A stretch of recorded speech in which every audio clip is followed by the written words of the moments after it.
Welcome to the program, everybody. Hey, great to be with you. As you can see, I'm here with a special guest, Dr. Nauman Naeem. And Nauman, welcome to the program.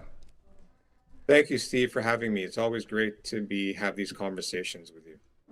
Yeah, well, we always look forward to these too. As you can see, Dr. Naeem is in scrubs. He actually has somebody covering for him there in the hospital environment that he's working from today. So thanks for taking time out of your busy schedule to be with us, Nauman. It is always truly a pleasure. Yeah, thank you. I'm looking forward to this. All right, so our theme here is turning fear into flow. And we were just sharing before coming onto the program, boy, is this a good time to be talking about turning fear into flow or what? So we're going to get into a great conversation. Just real quick, I want to shout out to the Humanities Stream Plus members, the people on Nauman's Facebook page, people on the Humanities Team Facebook pages, and the Sign Network, John Raymer. So big shout out to all of you. Thank you for being here live with us. We got a really phenomenal program in store for you. Now, as always, we do take questions and comments here during the program.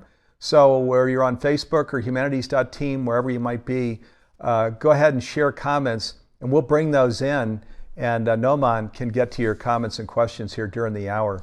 So let me give Nauman a proper introduction. So Dr. Naeem is a physician specializing in pulmonary and critical care medicine whose intellectual journey has taken him far beyond the confines of conventional medicine. Over the course of his career, he has treated tens of thousands of patients and has realized that the majority of patients with chronic disease do not heal, a percentage of whom have no desire to heal. Dr. Naeem created an online program to help people to journey to healing if this is what they desire. So we're going to be talking about his online program. It just came to the Humanities Stream Plus platform. Also, Dr. Naeem wrote a book called Healing from the Inside Out, and he's working on a second book. We'll be sure to get to those topics here during the hour too. So again, welcome to the program. Nauman, it's really terrific to be here with you. It's great to be in conversation with you around these timely topics. Yeah, and you know, when we had Nauman with us a little over a year ago, COVID was just opening up. So, but we got into a fascinating conversation then, and now, of course, we still got it. Hopefully, we're on the backside of this. So, Nauman, let's just talk about your journey because it's fascinating to me. You're a doctor and a surgeon in a hospital environment, and you share that you noticed that people that are chronically ill, the vast majority of them don't get better. And you made an observation about them, and this is why I think you wrote a book, why you created an online program to help people here. And this is such an important topic. Can you tell us a little bit about this journey? Sure. Just one correction, Steve. I'm not a surgeon. I am a critical care doctor, but I don't do surgery. I do procedures. So just in case, just to clarify. Okay, thank you. So, Yeah. yeah, no, that's okay. I've always been interested in human potential and human behavior. And I think that interest really stemmed from some early experiences in my life where, I have faced a lot of challenges and adversity, around racial discrimination. And I didn't really understand why I was seen differently just because I was a different ethnicity than the community I was in or a different belief system. And, a lot of challenges around that. So, I started to really dive deep into human behavior, why people act and behave the way I do. And that led me into kind of the human potential area. I mean, how can we reach our highest potential? And I was reading authors like Deepak Chopra and Wayne Dyer and those sorts of people, long before I even went to university. And I got really, really fascinated with this topic. And when I entered university, I picked a career in medicine because it seemed to combined a lot of the interests I had. I was interested in science and learning. I was interested in working with people. And I wanted the ability to work anywhere in the world, which a physician can, right? If you have the right licensing. So I entered medical school. I specialized in internal medicine and pulmonary critical care, and I got into practice. And during that time, like I had been reading a lot about human potential before that, but then I got really busy with my practice. Then when I got into practice, I started going back to that and started reading a lot of newer authors like Neil Donald Walsh and Eckhart Tolle. And one thing I noticed in my practice was that this uh, overwhelming amount of chronic disease that I was seeing. Like people were living with all these chronic diseases, and majority we would just kind of keep them in the same state and keep them stable, but they would not get better. So I started to question conventional medicine and started to ask a deeper question as to why are people not healing, and why do people get acutely ill and end up in the hospital. Um, so, what I realized is this, is that conventional medicine operates with a limited paradigm. Now, I still practice conventional medicine because I see myself as a bridge between that and a greater understanding of health and healing, which is why I wrote my book, Healing from the Inside Out. But conventional medicine operates in a limited paradigm. That limited paradigm is just physical. So it sees the individual as just a as a physical being, the physiology, and that's why the interventions are mainly pharmaceutical procedures, surgeries. But if you look at human beings, we are a lot more complex than just physical beings. We have a mental aspect to ourselves, we have our thoughts, we have our mind. There's the emotional self. We have our emotions and our feelings, which I feel is just how our lower self communicates with our higher self. There is a vibrational aspect to who we are. That's our energy.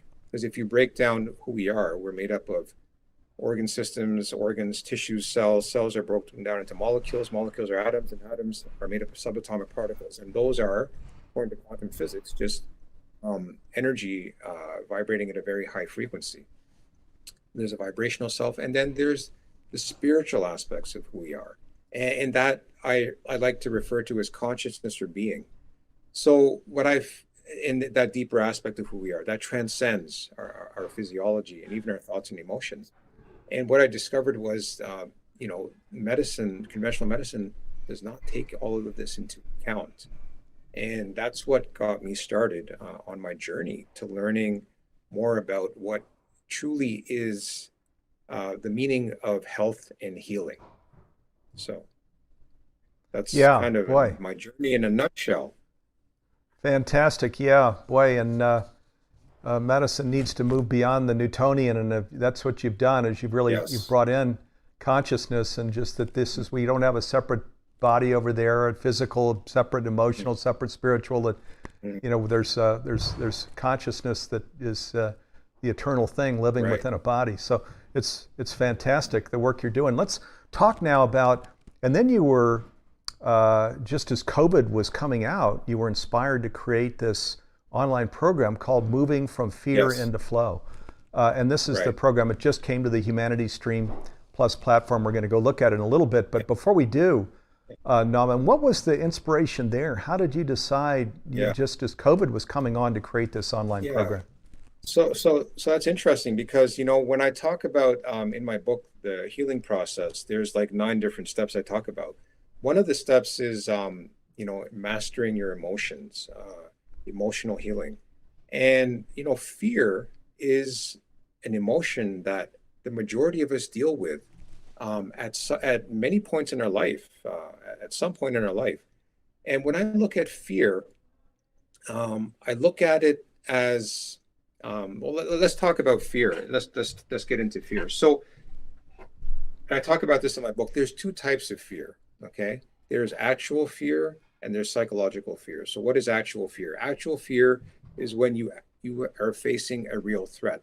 Let's go back thousands of years to our ancient ancestors. We lived out in the bush. We had to hunt and forage.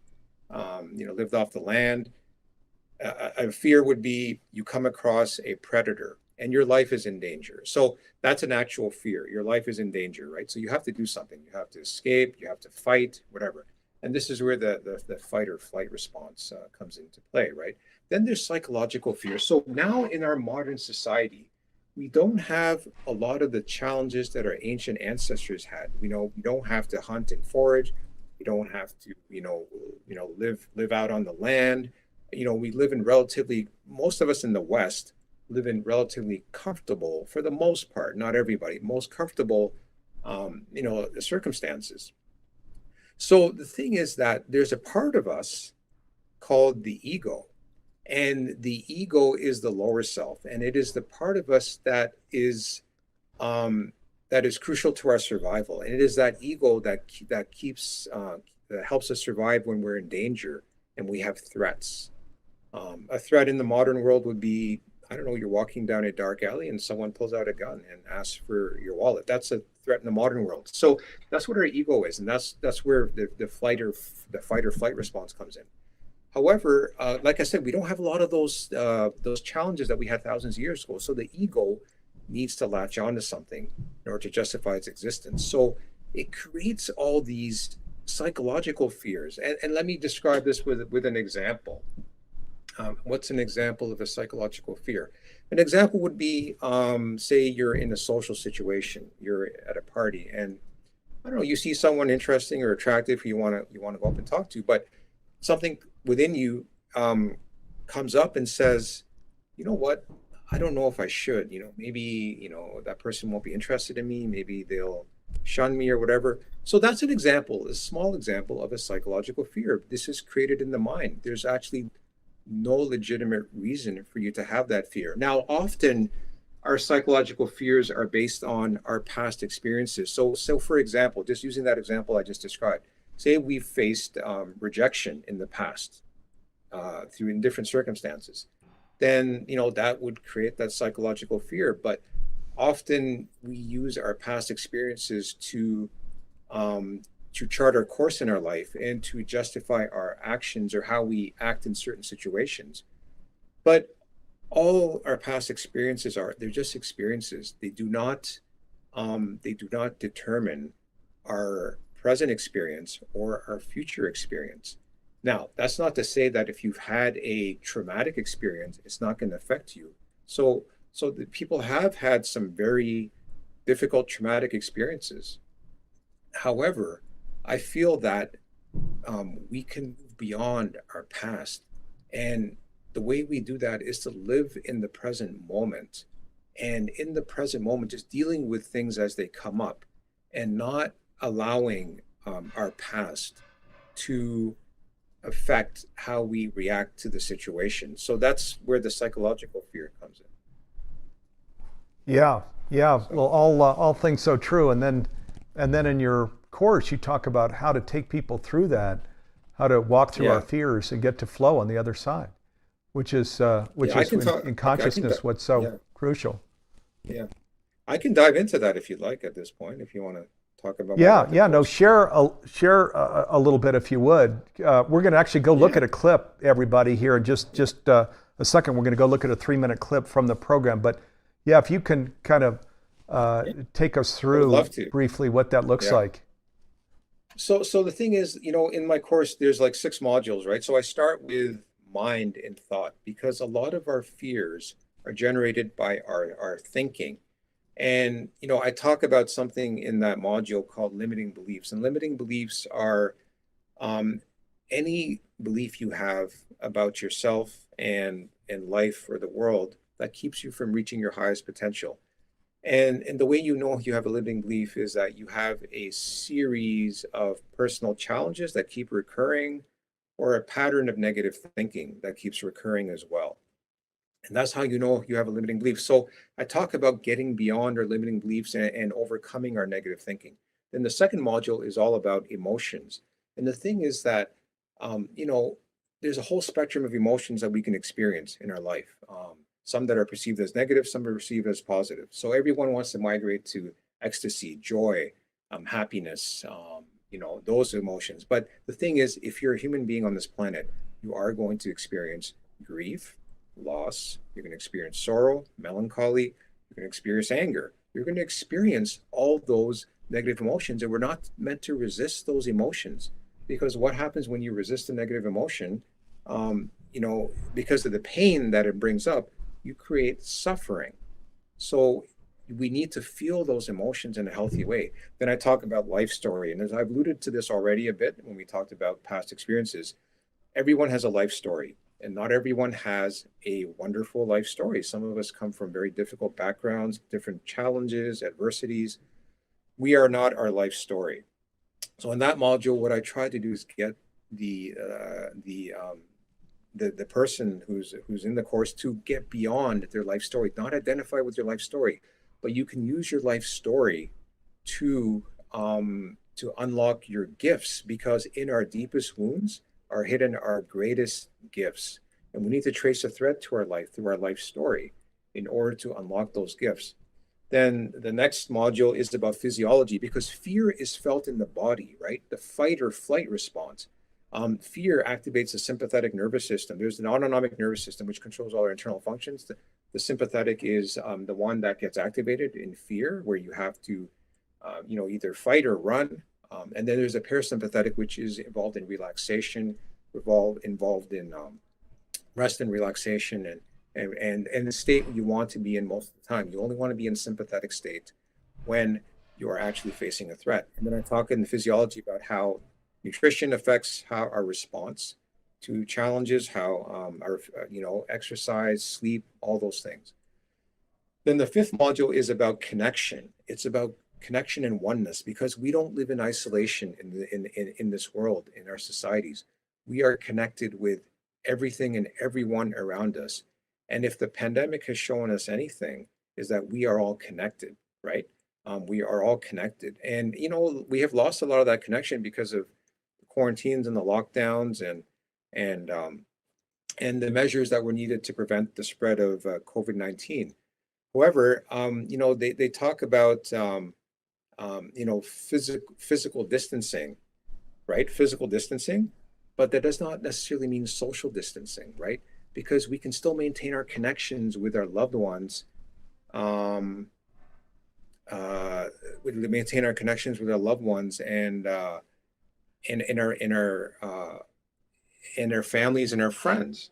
So so that there's that connection that is very important. And then the last module is is embracing the unknown, right? Embracing the unknown. So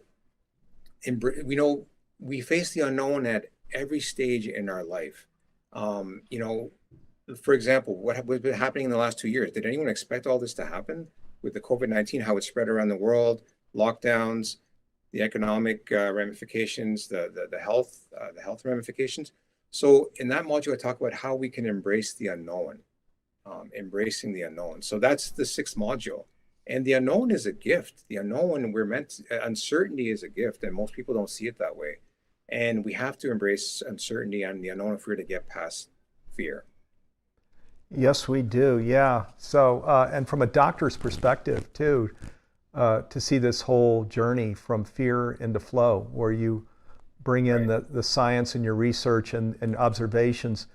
And then you mentioned, you from even before you were a doctor, where with Deepak and Wayne Dyer and others, Neil Donald Walsh, that just bringing in this whole new thought aspect, which is, and science, of course, is affirming all of the truth of this, of consciousness research here. So fascinating and wonderful, really, that you created this online program now during COVID and climate change and these things where, candidly, there is a lot of anxiety and fear in the world.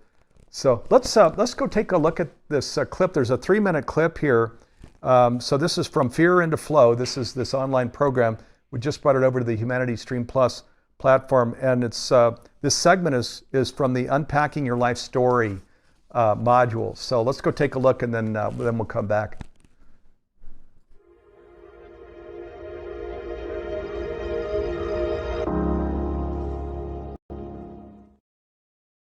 We accumulate a life narrative.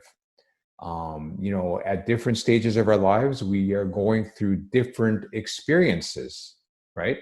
And our life story is something that is always changing depending on the experiences and the situation that we find ourselves in, right? Now, often we have a beautiful and a wonderful life story that brings us joy, happiness, and that sense of peace and serenity. But that's not always the case. Often we have a very difficult life story where we're faced with challenges. Often it may be sadness, grief, anger, it could be shame, it could be any number of those negative emotions that, like we discussed in the last lesson. So the thing to understand about our life story is that we are not always going to be on top of the world. It ebbs and it flows, and it is always changing. And it is often as a result of the circumstances we find ourselves in our lives. What you need to realize is, regardless of where your life story has taken you and where it brings you to at this point, right here and right now, your life story has enormous power. And I'm going to teach you to harness that power in this lesson. So the first thing to realize is that you are not your story.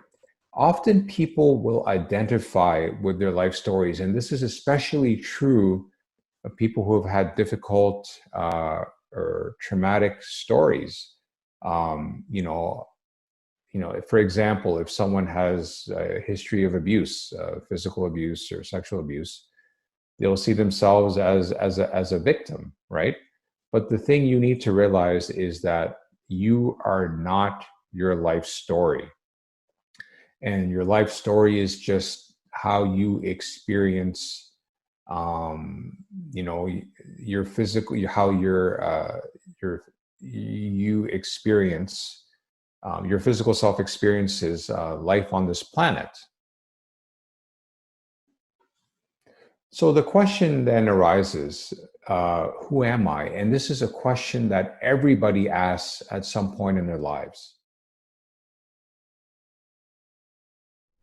All right. Wow. So fantastic. And again, so this is From Fear into Flow. So this is the newest program that we've just placed on the Humanities Stream Plus platform. Let's just take a quick look at the platform, and we can see, we'll show you where this is on the platform. So, and there's a 7-day free trial. So one of the things we want to invite you to do is go to humanitiesteam.org/stream.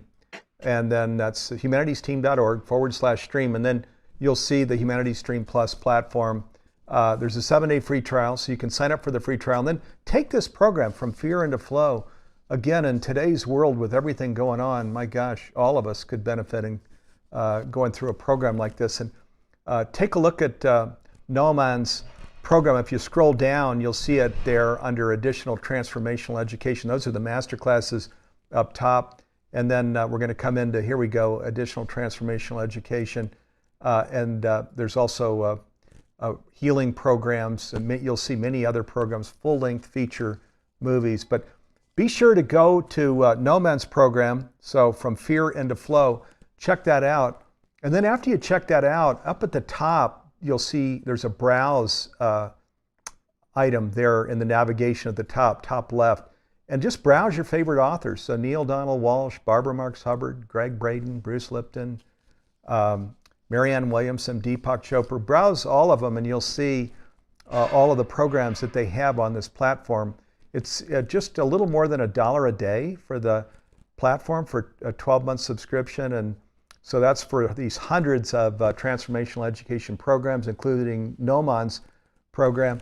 And then there's also, like there's a live program today where Nauman will be talking just to the Humanities Stream Plus members. There are mentoring programs every quarter as we create new programs where the Stream Plus members are invited in to the mentoring. There are free completion certificates. We're coming into the Global Oneness Summit now, and that $247 upgrade is also free for the Stream Plus members. So, and this is, and don't watch this incidentally. If you do the 7-day free trial, don't do the passe thing and sit in front of your computer. Most of us have Roku or Amazon Prime or Apple TV. Be sure to use those facilities as you're watching these programs. You're going to get a lot more out of it where you've got your feet up on your master bed, or you're on your living room couch, or you're sitting out on your porch with Apple TV than sitting in front of your computer all the time. So don't do the passe thing. Be sure to use, and Roku is $12.99 if you don't already have it. So that's what my wife and I use. So be sure to use these facilities so you make it easy and fun, and then you can watch with your partner or your kids. They're unbelievable family programs, full-length feature movies, all kinds of stuff. But when you come check it out this week, take a look at From Fear into Flow, start there, and then you can kind of go to browse and expand out. So use that 7-day free trial to become familiar with the platform. Let me come back to Nauman here. So that was a pretty cool clip here, Nauman, we were just looking at. And this program takes people on a journey all the way through, where we start with fear and anxiety, which is, I think anxiety might be one of the most pervasive things right now in today's world. And then you kind of journey over to where we can come back into a place of flow. And I love that in that little clip, and also when you were talking earlier, you were emphasizing, we don't want to be resisting things because what you resist persists is kind of, Yes. So instead you're taking people through how we can on this journey really as humans, take in what is here now, and that's part of this successful journey into flow, isn't it? It is, Steve, because the thing is that, where resistance comes in, I feel is at the level of our emotions, right? Because, we are, like I already mentioned, we are going to experience those negative and challenging emotions because, circumstances in our lives are never going to remain static. Our life is a dynamic process. Things are always changing, right? I mean, especially now with things are changing they're changing so rapidly. And I'm not just talking about technology, but I mean, obviously technology was always there and it's accelerating, but just the nature of how we interact and how the nature of relationships. So the thing is that when things changing so rapidly, we are going to experience all sorts of emotions, and especially trying to keep up with the pace of change. And it's not just about experiencing our emotions. It's also about taking time for ourselves, right? Really, taking that time to just be with ourselves, because the most important relationship that you have is you with yourself, right? That's more important than your relationship with anyone else. Because if you are not in good relationship with yourself, then you will not be in good relationship with other people. And then there's this other pandemic out there, and it's not just the pandemic of fear and anxiety, but there's this pandemic of kind of a lack of self-compassion or self-loathing that a lot of people have.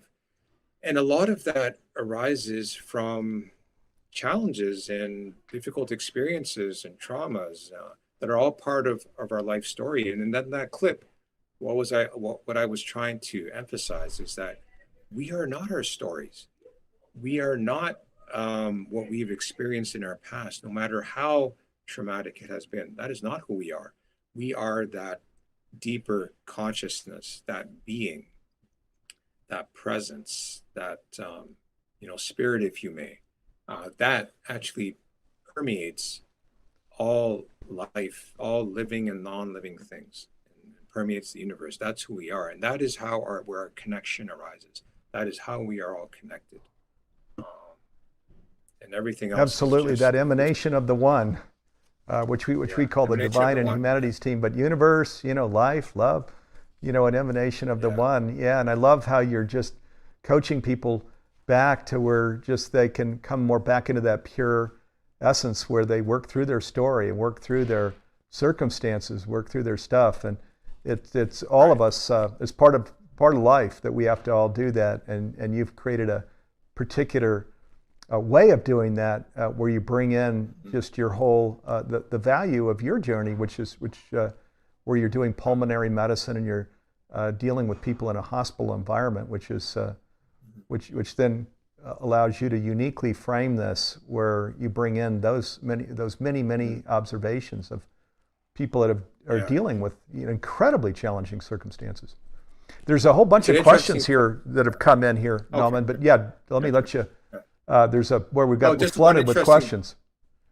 That's great. An interesting point I just want to bring up. One of the things I've learned through treating people with acute and chronic illness, the one part that physicians are not good at dealing with their patients is the fear that the patient has around their illness. It's not just the symptoms, it's not just the diagnosis they're dealing with, but they're dealing with the emotions around what they've been diagnosed with. Whether it's diabetes or heart disease or cancer or whatnot, or you're acutely ill in the hospital, there's that fear. And then we need to help our patients move through that fear, because without that moving through that fear, they're not going to heal. They're not going to get better, because that fear induces stress, which affects the immune system, doesn't allow you to heal. So we have to get better as a healthcare community in helping patients deal with that fear that arises out of their diagnosis. Yeah. Boy, no kidding. Yeah, and of course now with COVID, and where you maybe have some underlying conditions.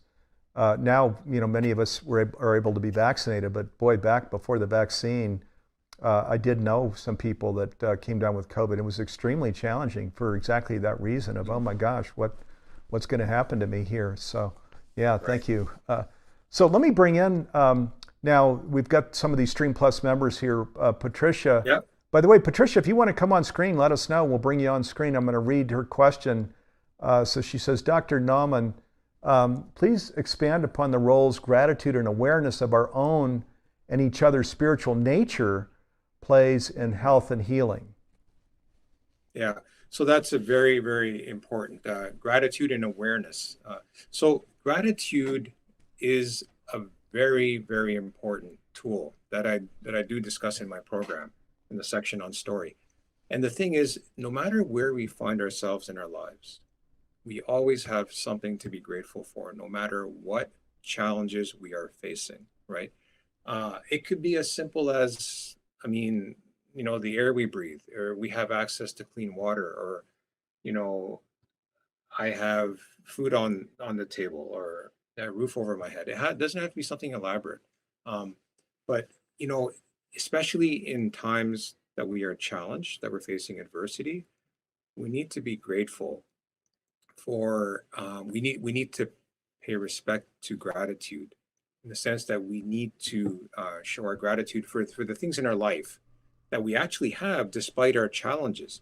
And the way I teach this in the course is keeping a gratitude journal, where at the end of the day, it could be in the beginning, but for most people it's the end, where you write out 3 different things in your gratitude journal that you are grateful for, no matter what you've been through in that day, right? Because you can always find something to be grateful. And this, there's studies that have shown that practicing and expressing gratitude improves increases happiness, improves well-being, and even helps people heal. It helps them in the healing process, no matter what they're dealing with, whether it's physical, emotional healing, or otherwise. So yes, gratitude is very, very important, and it is something I do discuss in my course. Yeah, Patricia, thank you for bringing that question. And by the way, I think as people know, this is a live program. So I'm coming to you from our Humanities team studio here in Boulder, Colorado. And Nauman, do you want to tell people where you're coming in from? Yeah, from Toronto, Ontario, Canada. That's where I'm based. So Toronto, Ontario, Canada. I'm here in Boulder. So very cool. Yeah, we love doing these live programs. So far, no technical glitches when you are doing live and then bringing in video streams and things and people that are on Zoom. It can get a little messy sometimes. But so Jim Gray, shout out to Jim, who's in the middle of this program here today, making sure we've got a clean broadcast all the way through. So let me bring in, here's another question. This is from Fiona, and she's also a Humanities Stream Plus member. She's on Zoom here. And if you want to come on camera, Fiona, let us know. I'm going to read your question. So it says, I relate personally and to a lack of healing that can be exacerbated by food sensitivities that are often undiagnosed for years. A holistic interdisciplinary approach is rare to find. So looking forward to your lectures on how to raise consciousness and healing. And there, I think that's Fiona on camera. Fiona, thanks for joining us here. Yeah. Hopefully I got your question right here. Yeah, you did. It's hard to write a question like that in a very small space. Basically, I think that healing can be blocked by undiagnosed chemical sensitivities, undiagnosed allergic reactions, anaphylactic shocks, which I experienced for years. No one knew what it was. And then by doing detective research on my own, it turned out I have a sulfite sensitivity, which can mimic anxiety attacks, mimic anaphylactic reactions. And, I'm 59 and I have spent maybe 30 years trying to understand the cause behind all of this without thinking that you've got some kind of psychological fear. So a psychological fear or block to healing, there can be a cause, but it's really hard to find somebody who has that approach. Right. So, you bring up a very important point, and that is the whole issue of toxins, right? Because the thing is, we are exposed to so many things in this modern world that we live in. Some estimate that we're exposed to 10,000 different toxins every day through the air we breathe, what we eat, and through our skin. And I will just I'll be honest. Physicians are not great at helping patients uncover those what's toxic in their environment, because it's so challenging to do that. And it's often like the journey, that you took, Fiona, to uncover it yourself through trial and error. That's often necessary. But I do believe that, the medical community has neglected the whole issue of, not just toxicity, but, sensitivities and allergies to different things, because there's so many things in the environment, right? And this is an area that is lacking in conventional medicine. So I totally agree with you. I think a lot of, not just when you're talking about fear, but a lot of our symptoms that we have, I believe, when someone is investigated for symptoms and nothing is found, no diagnosis, we have to look at a lot of different things. We have to look deeper at thoughts and emotions and those sorts of things. But we also have to look at toxins. What is that patient is exposed to on a regular basis? And often it's not obvious. Like, you can give them a questionnaire about using, what do you eat? What are your hygiene products? What kind of other products do you use in your house? Cleaning products. But often it's even more subtle than that. And it is so hard to diagnose those things.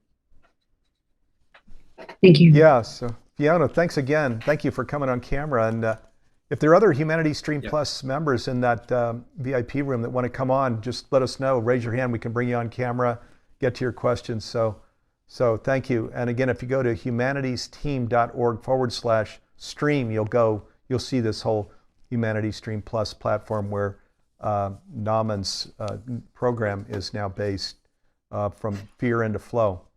So let me bring in some other questions here. So here's a question from Christina. She says, what about if you're not having a psychological memory reaction to fear of approaching someone? If I sense something is wrong with approaching a certain person, how do I know the difference between psychological fear or real fear? So I think she's going back to that distinction you were making earlier, Nauman. Right. So this is the thing. We all have an intuition, right? We all have kind of a sixth sense. It's hard to measure. It's hard to define. But we all have an intuition, and we all need to be in touch with that part of ourselves, which is our intuition. And, the way we get in touch with our intuition, it can be different for different people, but, some of the ways to get in touch with your intuition is meditation is an example. It could be spending more time in nature.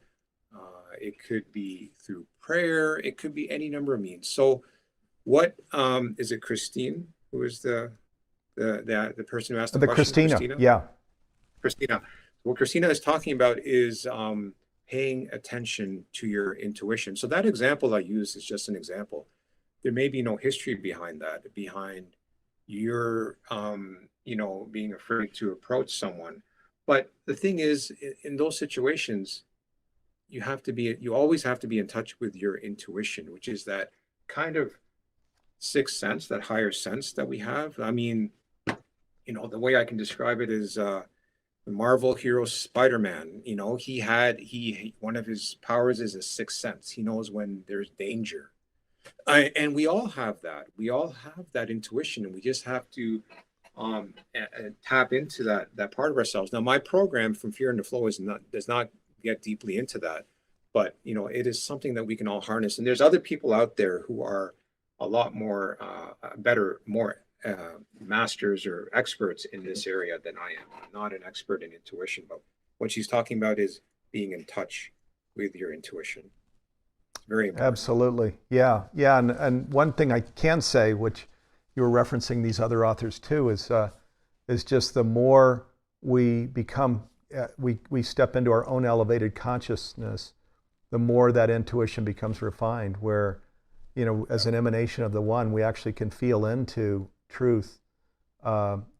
We become much clearer on it, whereas where we're in these lower states of consciousness, it can just be this big field where fear is kind of bouncing around, and we're not really in touch with what it is or why it's there. There's a lot more clarity as we come up into these higher vibration states. So here's a question.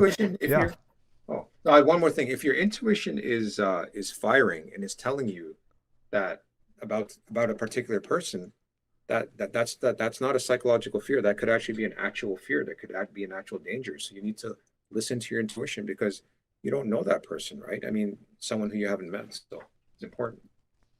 Yeah, absolutely. So, Christina, thank you for that question. And so Gabriella brings in this question. She says, Dr. Naeem, how do we detect bad emotions in the body? Okay, that's a very, very good question. So what happens is with suppressed emotions, like say we've had some difficult experiences, we've had some painful emotions, and we don't allow ourselves to feel them. They can often manifest as symptoms in the body, right? They can manifest in any number of ways. It could be, respiratory problems, shortness of breath, cough. It could be pain. It could be pain, because there's a lot of people that suffer with chronic pain, and studies show that 80% of those people, if you investigate them with imaging, with blood tests or other diagnostic methods that we use as physicians, you will find no cause of pain in 80% of people who have chronic pain. So I believe that I can't prove it, right? Because it's hard to measure. You can't measure emotions. It's only through questioning people that you can find out.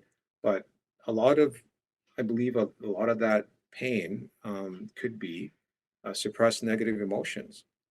Because what I found is that, when people who I deal with chronic pain, a lot of them, their pain improves when they allow themselves to feel what they have suppressed.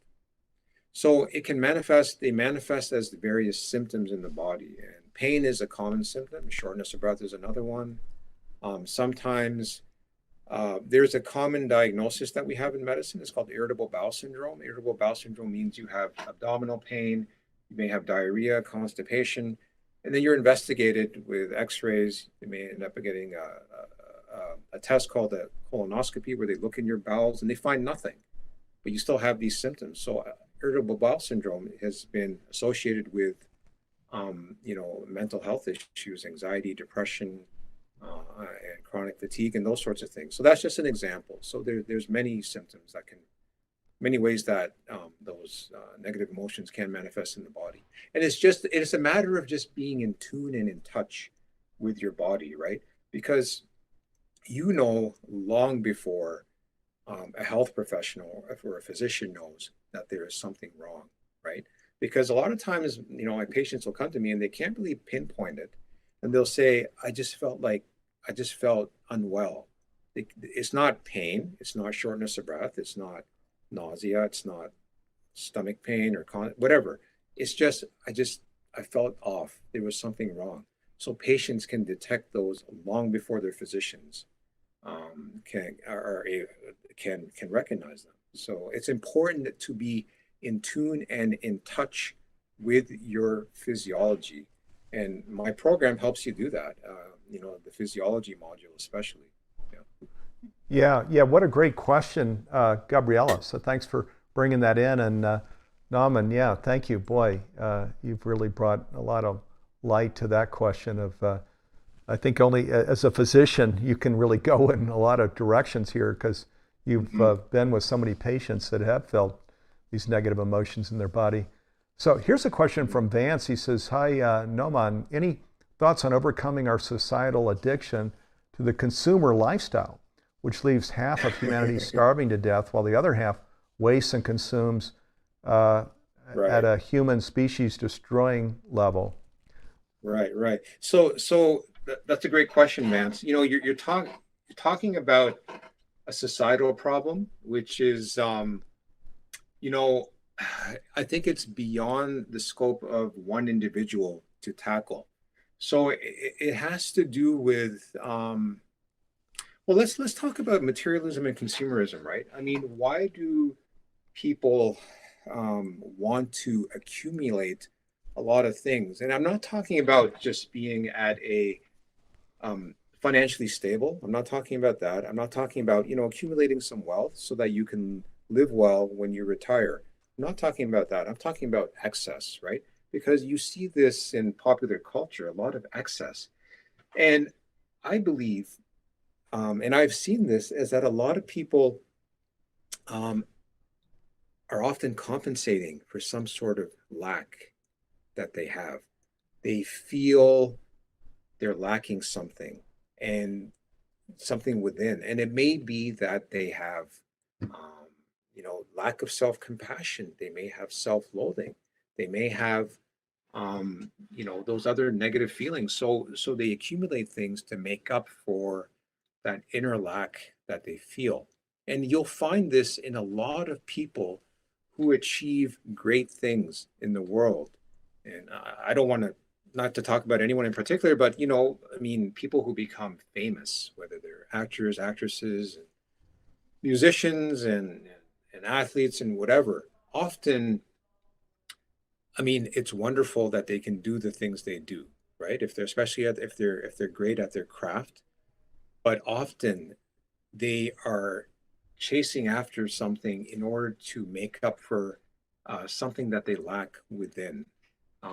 And often it's that self-loathing, and that comes from past experiences and traumas, but it also comes from not discovering who you truly are. Who are you in your essence, in your core? And we've already talked about we're being, we're consciousness, we're spirit.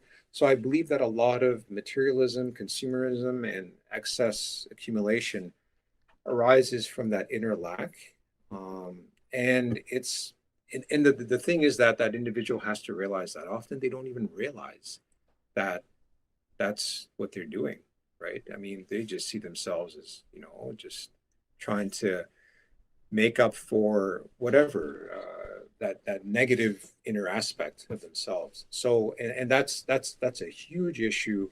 Often people will become defensive when you try to point that out to them. So there has to be a gradual self-realization that you don't need all of these material things. You do need to be comfortable, and you do need a little bit of wealth to some degree to live in the society that we live in. But I mean, excess is especially in a world where there's so many have-nots, and there's so many people that are struggling, and billions of people live in poverty. We really need to look at ourselves and ask ourselves, what is it that we truly need to be happy and fulfilled in our lives and in this world? And you'll find that it is not a lot, right? Material things will never bring you happiness and fulfillment. I mean, go ask billionaires. I mean, I'm not saying billionaires are happy. I'm not saying they're not happy. Don't get me wrong, but you ask them, did this bring you your happiness and fulfillment? It may have given them some, obviously, security, but not that well-being, that fulfillment. It doesn't come from that. And it has to be a self-realization. I was in Silicon Valley, and I can attest to that. Yeah. So, and Nauman, I can't help but think, I think I shared this with you last time we did a program together too. I wish there were more doctors that had this whole spiritual basis that you have, because there's so much more you can bring to a patient, where it's not just on the physical body ailment organ level. So boy, truly a gift. As you can see too, Nauman's in scrubs, so he's actually in a hospital environment right now. Somebody's covering for him on his shift. There in a hospital environment, so he's coming to us live from Canada. So thank you for that question, Vance. That was an awesome question. Let me go to Sam's observation now. He says it's a comment. He says that he's learning to take a step back and to be true to himself, and suggests that people take a step back to be true to yourself, which is kind of a nice way of maybe saying some of the things that Nauman has been driving at here as he's talking about becoming more conscious, huh? Yeah. So, I mean, being true to yourself, I mean, that's a very interesting point, right? Because, we all need to ask ourselves, are we living the life we are meant to live, or are we living the life that has been given to us? So what do I mean by that?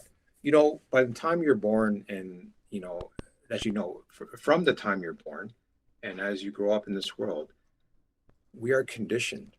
We are conditioned by everything around us. We're conditioned by our families. We're conditioned by our peers. We're conditioned by the education system. We're conditioned by the media, by the mass media, by popular culture, by social media, by advertising, by marketing. And everything around us wants us to fulfill their agenda, right? But very few people stop and ask themselves, they don't ask themselves, well, who am I, first of all, which is a question which was in the clip that you played. But another important question that we need to ask ourselves is, why am I here? Why am I here? Because, we're not here to be pigeonholed into a certain category. We're not here to fill a career, a job position that is available for us. We're not here to follow a certain career path. We are here on this planet to discover who we truly are. And we are those conscious beings, that being, that consciousness, that spirit. And we do it in the context of this life on this planet, our physical world. And we all have a deeper meaning to our lives, and we all have a greater mission. So we all have the same purpose. Everyone has the same purpose. The purpose is to discover who we truly are, which is that consciousness. But how that purpose is expressed is different from each of us. How it is expressed in this physical plane, in this world, is our mission, our reason for being. And it's up to each of us to discover what that reason is. And you can do this through a number of questions you can ask yourself.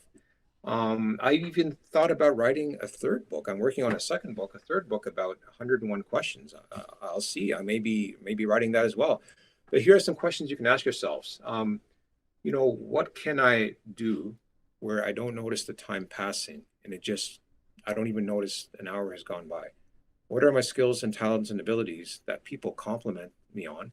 What did I love or enjoy doing when I was a child that felt timeless?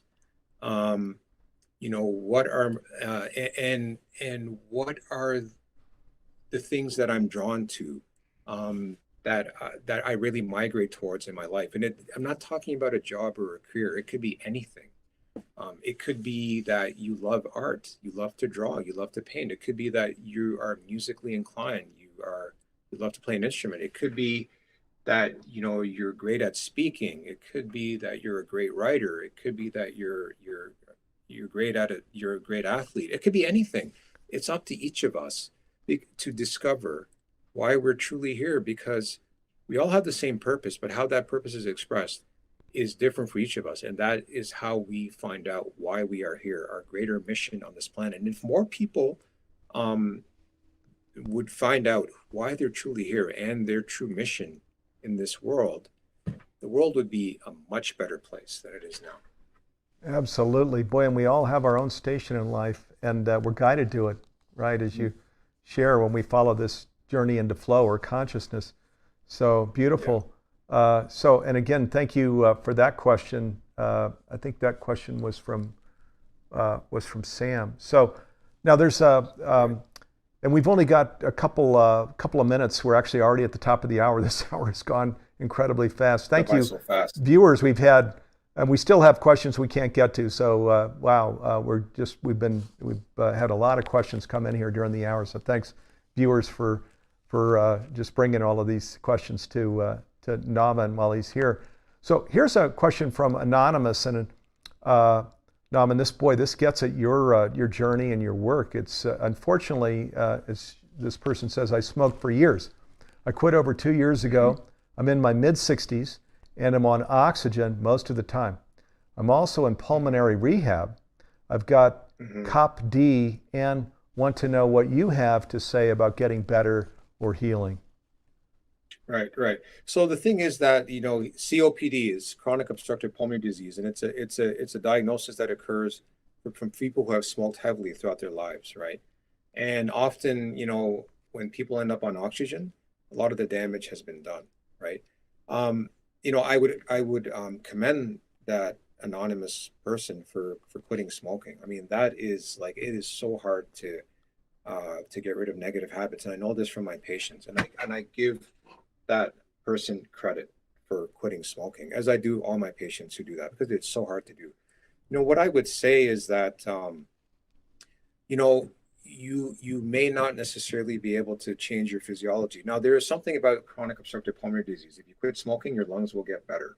Okay, your lungs do improve by just quitting smoking. However, they won't get back to normal. But then there's other parts of your life that you can look at, just like we've talked about in this program. You can look at your thinking, your thoughts. You can look at, your limiting beliefs. Do you have any limiting beliefs? What is it that led you to smoking in the first place? Was it a way to deal with stress? A way to deal with anxiety? Was it something else? I mean, look at why you had that habit for so long. Maybe there is a pattern of negative thinking. Maybe there is some limiting beliefs, but you've overcome that. So then go further, go deeper into your thinking, go deeper into your emotions. Are you hanging on to any negative emotions, any pain, emotional pain from the past? What was the life story that led you to smoke, and what can you learn from that? So I encourage people to look at those aspects of their lives, and you may not necessarily be able to normalize your physiology, but you can look at those higher aspects of who you are. Okay, boy, yeah, that's right on target. So thank you, Nauman, and all of that. Actually, this whole hour has been right on target. Thanks so much for taking time out of your busy schedule, out of a hospital environment. You're in scrubs, to be here with us during the hour. So, and again, Nauman created here during the COVID environment, Turning Fear into Flow, an online program from a doctor's perspective of how we go from fear to flow. This is a brand new program on the Humanities Stream Plus environment. So if you go to humanitiesteam.org/stream, you'll see it.